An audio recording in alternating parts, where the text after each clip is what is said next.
Olá, irresistíveis! Vocês aprenderam que os levitas não tiveram cidade na Terra Prometida, certo? Errado! Eles não tiveram parte na herança territorial da Terra Prometida, porque a herança deles é o Senhor. Mas eles tiveram cidades designadas, especialmente para eles, que eram chamadas de cidades de refúgio. Cuidado com a narrativa, com as palavras mal colocadas. A gente tem que prestar muita atenção nisso, principalmente nesse momento de vida, porque tem muita gente enganando muita gente por aí. Eva foi enganada por uma troca de algumas palavras, sutilmente. Então, muita atenção.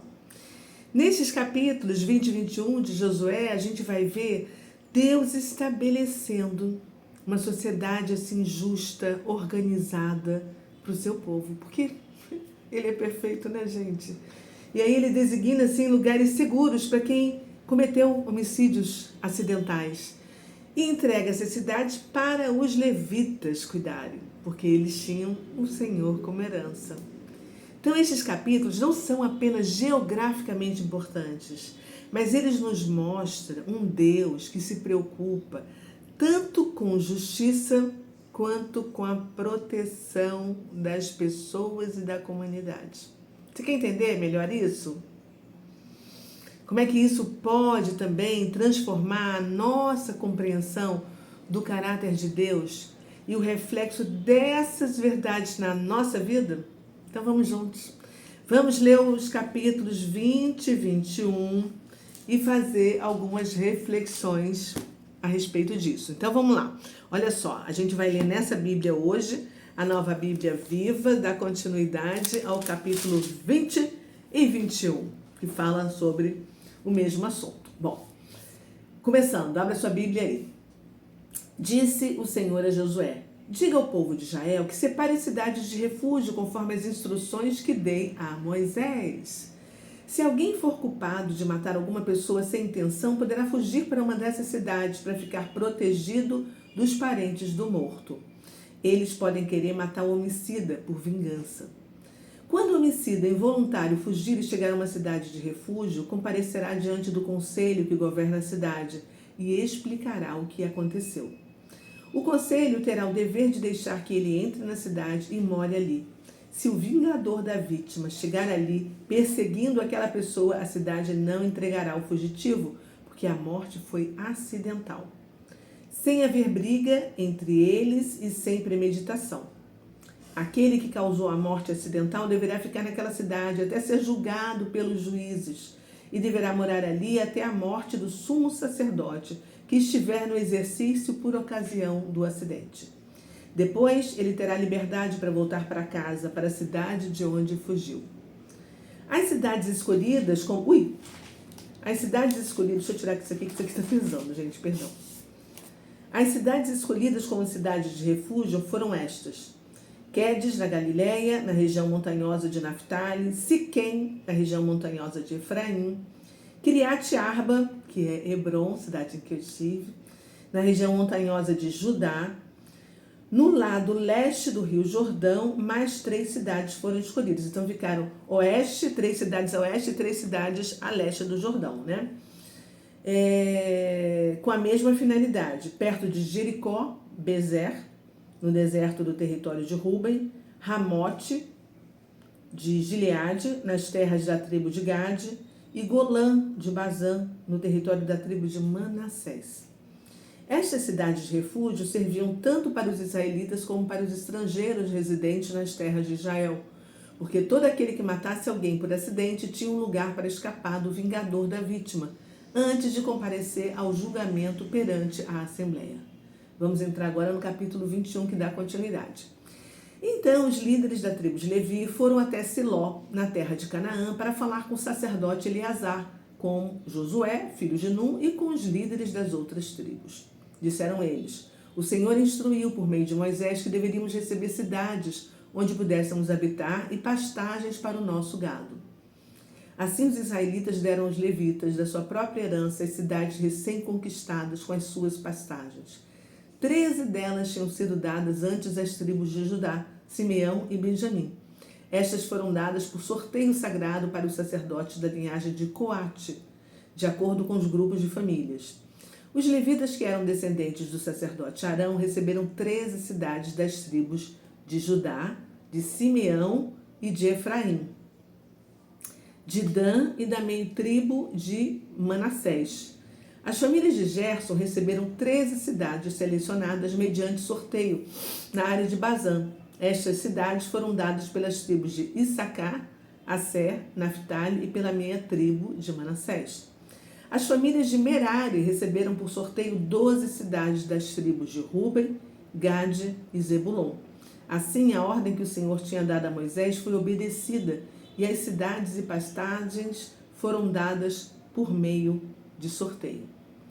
Das tribos de Judá e de Simeão foram dadas as seguintes cidades, com suas pastagens aos descendentes de Arão, aos levitas que pertenciam ao grupo de famílias de Coate, porque foram os primeiros a serem sorteados. Criate Arba, que é Hebron, com suas pastagens na região montanhosa de Judá. Arba era antepassado de Enaque. Porém, os campos da cidade e seus povoados em torno da cidade foram dados a Calebe, filho de Jefoné. Assim, aos filhos de Arão, o sacerdote, deram Hebron, cidade de refúgio para os acusados de homicídio voluntário, com suas pastagens. Líbna, com suas pastagens. Jatir, com suas pastagens. E aí, eles vão falar várias cidades, que eu não vou repetir aqui, tá? Da tribo de Benjamim receberam as seguintes cidades com suas pastagens. Aí também não vou citar. Foram dados ao todo 4 cidades. Portanto, foram dadas 13 cidades com suas pastagens aos sacerdotes descendentes de Arão. Os outros grupos de famílias de Coate receberam da tribo de Efraim 4 cidades com suas pastagens. Aí deram, né? E falam o nome de todas elas. Da tribo de Dan receberam tal, ao todo 4 cidades. Da meio-tribo de Manassés receberam as cidades, fala o nome delas. O total das cidades com suas pastagens dadas aos outros grupos da família de Coate foi 10. Os grupos de famílias levitas de Gerson receberam da metade tribo de Manassés 2 cidades.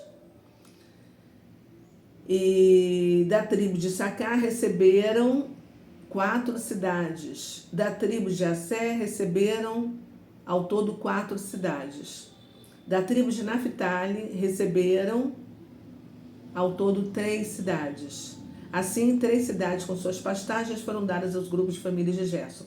Os levitas restantes dos grupos de famílias de Merari receberam as seguintes cidades. Aí é citado todas, né? Da tribo de Zebulon, 4 cidades. Da tribo de Ruben, 4 cidades. Da tribo de Gade, 4 cidades. Deste modo, os levitas pertencentes ao grupo de família de Merari receberam 12 cidades com suas pastagens. O número total de cidades com suas pastagens dadas aos levitas como herança pelos filhos de Israel foi de 48 cidades. Lembra que antes eram apenas 6, né? Ao todo agora são 48 cidades. Cada uma dessas cidades tinha pastagens ao seu redor. Assim o Senhor deu a Israel todas as terras que havia prometido, sob juramento aos primeiros pais. Os israelitas invadiram e conquistaram as cidades e passaram a viver nelas. E o Senhor deu paz a Israel de todos os lados, como havia prometido aos seus antepassados. Não havia inimigo que pudesse levantar-se contra a nação israelita. O Senhor deu a Israel a vitória sobre todos os seus inimigos. Realizaram-se todas as coisas boas que o Senhor havia prometido à casa de Israel. Ele cumpriu a sua palavra em tudo. Uau! Incrível, né? Pois é. A gente já falou sobre essas cidades em número, porque o Senhor tinha instruído uma garantia de segurança para as pessoas que tinham matado as pessoas involuntariamente, né? E evitasse que os vingadores de sangue, que normalmente eram os parentes da vítima, agissem por impulso e fizessem justiça com as próprias mãos. Então foram distribuídas inicialmente, estrategicamente, 6 cidades. Mas aí a gente leu aqui no capítulo 21 que após a divisão das terras que a gente viu no vídeo de ontem, os levitas pedem cidades. E ao todo foram 48 cidades que a gente acabou de ver aqui, espalhadas entre todas as tribos de Israel. Isso mostra, gente, a preocupação do nosso Deus de integrar os levitas com todo o restante do povo, para que eles pudessem servir ao Senhor em diferentes lugares, né? E o capítulo termina assim com um importante marco espiritual. De todas as coisas que o Senhor havia prometido à casa de Israel, ele cumpriu as suas palavras em tudo.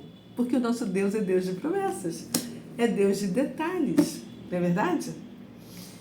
E aí a gente tem que pensar quais são as lições que a gente pode extrair desses 2 capítulos para a gente poder aplicar na nossa vida de forma prática. Primeiro, de cara, que as cidades de refúgio, elas apontam para um Deus que provê equilíbrio entre punir a culpa e proteger os inocentes, né? Porque Deus cuida das necessidades de todo mundo, gente. E mesmo os levitas que não receberam terras, eles tiveram 48 cidades, para que eles pudessem viver, manter o seu serviço ao Senhor, manter os seus gados. Porque a fidelidade de Deus é completa, gente.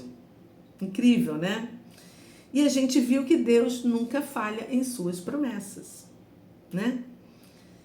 E aí a gente viu também a localização estratégica dessas cidades, o que aponta assim para comunhão, para cooperação entre as tribos, que é algo assim essencial no corpo de Cristo, nos dias de hoje, como nós. Ai, meu Deus, quem é a igreja?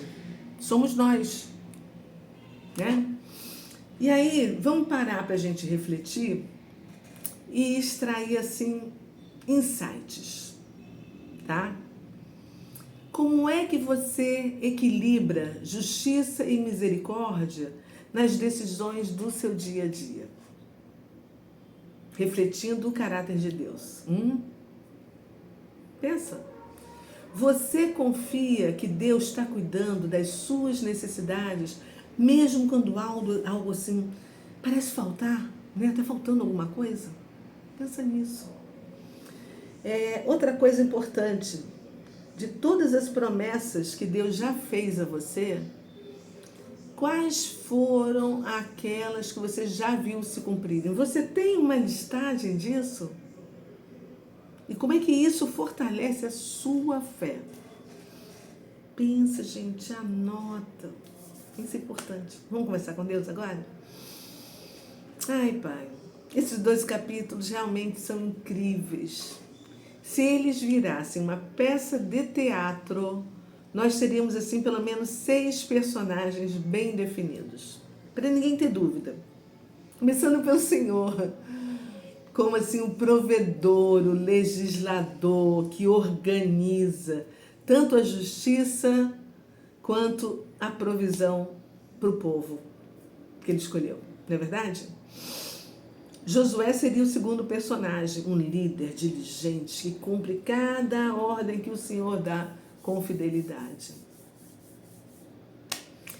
Os levitas seriam assim o terceiro personagem, né? Eles são servos dedicados ao ministério do Senhor e o Senhor espalhou eles por todas as comunidades, né? Das tribos da terra. O homicida culposo seria o quarto, né? Isso. Simbolizando as pessoas que poderiam ter cometido erro, mas ainda encontram graça e proteção do Senhor até o juízo. Olha que incrível isso. O quinto personagem seria o vingador de sangue, representando a nossa justiça, a justiça humana, que a gente quer fazer com as nossas próprias mãos, o nosso próprio braço, né, do nosso jeito, mas nós somos limitados. Ai, Senhor, nós precisamos estar sujeitos às tuas orientações, Pai. Ai, e o sexto personagem, que na verdade não seria um personagem, mas um público Somos nós que aplaude a cada final de ato que o Senhor está nos contando, capítulo por capítulo. Obrigada, Senhor. Obrigada por todo esse entendimento, porque em cada capítulo o Senhor nos surpreende. Nós te agradecemos e oramos em nome de Jesus. Amém e amém. É isso aí, amado. Se você gostou, deixa o seu like neste vídeo e compartilha com pelo menos uma pessoa que você ama. Será que você não ama ninguém para compartilhar este vídeo? Vai lá, te desafio. Beijo no seu coração. Fui. Tchau.